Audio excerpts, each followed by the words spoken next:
नमस्कार मेरे dear students जो कि इंजीनियरिंग में है और जो इंजीनियरिंग पास आउट हो चुके हैं और जो first and second year of job में है, उन सभी को मेरा नमस्कार। आज का ये जो मेरा टॉपिक है ये है कि मैकेनिकल इंजीनियरिंग के बाद जो लोग भी जॉब में है या जो जॉब में जाने वाले हैं, तो वहाँ पे कौन कौन से डिपार्टमेंट्स होते हैं, वेरियस डिपार्टमेंट्स मैकेनिकल इंजीनियरिंग के लिए खास करके मैं बता रहा हूँ। तो जो जो डिपार्टमेंट्स हैं वहाँ पर इंजीनियरिंग इंडस्ट्रीज़ में, आज मैं आप लोगों को उनका ब्रीफ सिनॉप्सिस बताऊँगा कि कौन कौन से डिपार्टमेंट हैं, किस किस सब्जेक्ट ओरिएंटेड आपको उनका नॉलेज होना चाहिए। तो आप उसी हिसाब से अपने अकॉर्डिंगली आप अपनी स्टडी का प्रिपरेशन कीजिए। तो सबसे पहले मैं बताऊंगा QA department, that is known as quality assurance department.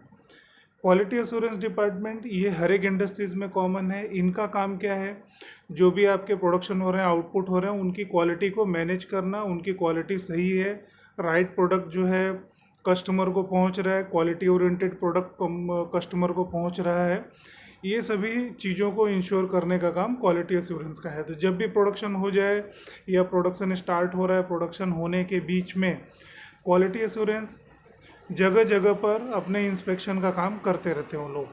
वो लोग का काम है गुणवत्ता चेकिंग, यानी कि क्वालिटी को चेक करते रहना। प्रोडक्शन डिस्पैच होने तक वो सभी को हर एक स्टेज में चेकिंग करते रहते हैं। और उससे रिलेटेड इंजीनियरिंग के जो सब्जेक्ट हैं जो आपको हेल्पफुल पड़ेंगे, that is just like as total quality management, metrology subject, quality control subject, material science, metallurgy science और टूल इंजीनियरिंग। मतलब ये रिलेटेड सब्जेक्ट है जो क्यूए डिपार्टमेंट के लिए काफ़ी हेल्पफुल रहते हैं और वो आप इनके स्टडी के थ्रू जा सकते हैं। दूसरा डिपार्टमेंट जो है क्वालिटी कंट्रोल है। तो देखने जाए तो क्वालिटी कंट्रोल, क्वालिटी एश्योरेंस, दोनों ही डिपार्टमेंट का एक जो मेजर जो बैंड बनता है, that is known as quality division. तो क्वालिटी डिवीज़न के ही दोनों पार्ट हैं, quality assurance and quality control. तो अश्योरेंस वाले क्या करते हैं, क्वालिटी को अश्योर करके, कंफर्म करके, अप्रूव करके प्रोडक्शन और आपके जो मैन्युफैक्चरिंग प्रोडक्ट्स हैं वो मार्केट में जाते हैं।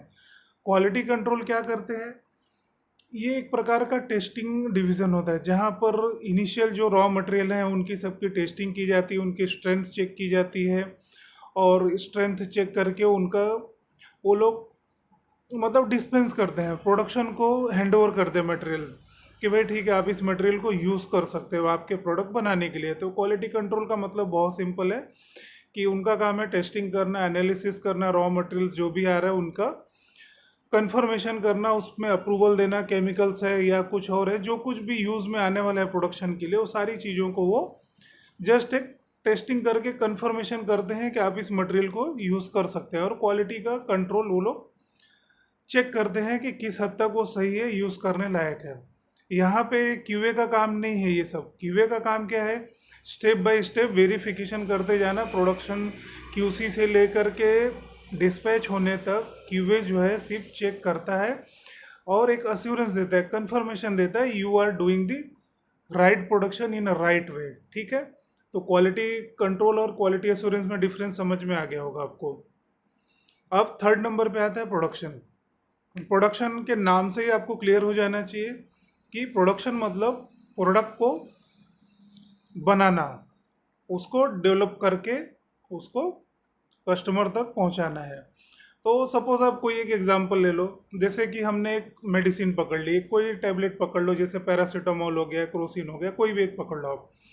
तो क्यूए और क्यूसी मिलकर के जब रॉ मटेरियल या जो भी उससे रिलेटेड मटेरियल्स हैं जो दवा बनाने में काम आने वाले, एक बार क्वालिटी कंट्रोल ने सारे चेकिंग कर लिए, सारे इंस्पेक्शन कर लिए, टेस्टिंग कर लिया, एनालिसिस कर लिया, तो क्यूए के अप्रूवल के बाद वो मटेरियल फिर प्रोडक्शन को भेजा जाता है, मतलब उनको डिस्पेंसिंग करके प्रोडक्शन तक पहुंचाया जाता है।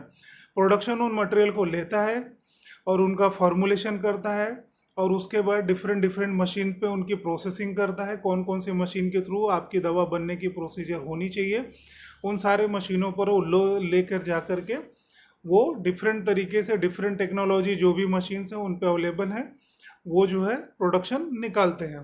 प्रोडक्शन होने के बाद प्रोडक्शन डिपार्टमेंट उसकी पैकिंग भी कर लेता है। जैसे अब दवाएं हैं तो पैकिंग में रहेंगे, ऑब्वियसली बात है, खुली दवा तो मार्केट में जाती नहीं है। तो उनको स्ट्रिप में डालना है, ब्लिस्टर पैक करना है, जो भी पैकिंग करनी है वो प्रोडक्शन डिपार्टमेंट ही इंश्योर करके उसका प्रोडक्शन करके रेडी करके जो भी यूनिट्स बनते हैं वो दे देते हैं किस डिपार्टमेंट को, अगले वेयर हाउस को। अब अगला जो डिपार्टमेंट है वेयर हाउस का, तो वेयर हाउस का नाम ही मतलब है वेयर हाउस, मतलब एक प्रकार का स्टोरेज। तो ये लोग क्या करते हैं, सारे मटेरियल का स्टोरेज करते हैं, चाहे वो बाहर से आता हुआ रॉ मटेरियल है, चाहे प्रोडक्शन बनने के बाद आपका जो मटेरियल रेडी हुआ है, इन सभी को वो लोग स्टोरेज करते हैं। स्टोरेज के बाद फिर मार्केट के लिए डिस्पैच करते हैं। तो यहाँ पर आप अगर देखने जाओ तो वेयर हाउस के लिए जो सब्जेक्ट्स हैं, जो भी स्पेशलाइज टॉपिक्स हैं, वो टोटल क्वालिटी मैनेजमेंट है, इकोनॉमिक्स है, इंडस्ट्रियल इंजीनियरिंग मैनेजमेंट है, इस तरह के। और सैप जो सिस्टम है जो कि मार्केट में सबसे ज़्यादा चल रहा है, तो सैप का यूज़ ये लोग सबसे ज़्यादा यूज़ करते हैं। तो यहाँ पे वेयर हाउस के लिए स्पेशल सब्जेक्ट्स यही हैं पढ़ने के लिए। अगर आप किसी इंजीनियरिंग इंडस्ट्री में जा रहे हैं, कहीं भी जा रहे हैं, तो वेयर हाउस के लिए आपको इन सब्जेक्ट का नॉलेज होना जरूरी है।